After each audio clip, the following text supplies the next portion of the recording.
Good morning, touchdown, Manurigao Highland, New Bataan, Davao de Oro, 5,650 feet above sea level. So nakaabot ra gid ta mga igsoon.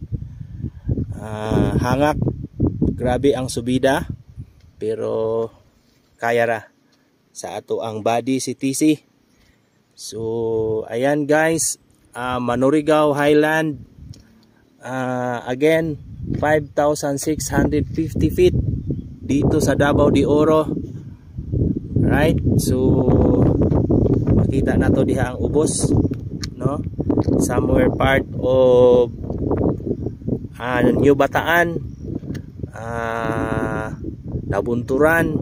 So kung may makita ta sa unahan, layo na kaayo, no? Makita na to na ay makita na island, pero di na makita diri, no? So visually makita dito na island. Siguro that is Davao Oriental siguro, no? So nice kaayo diri guys. Tugnaw ang hangin, ma-feel yun nimo ang kabugnaw. Okay? So laag mo diri, no? So although kuan siya subida, pero makaya ra.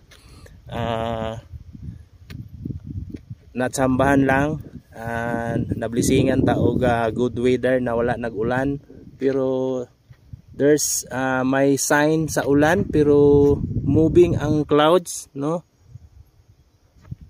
So kana lang guys ang akong ika-share for today sa ato ang Holy Week rides.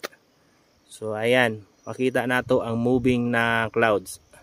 Okay, so abangan sa next spot natin kung asa ta padulong. Abang-abang lang.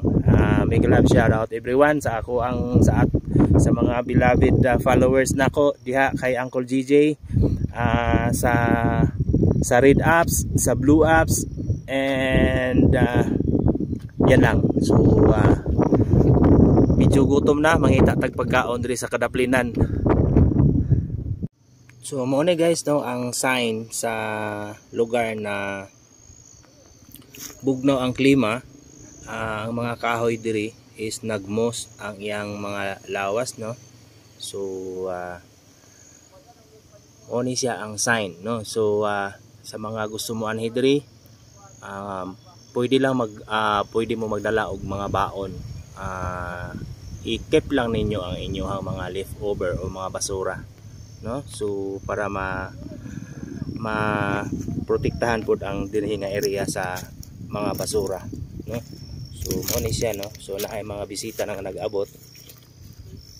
Ayan, no? So nagmos siya, no?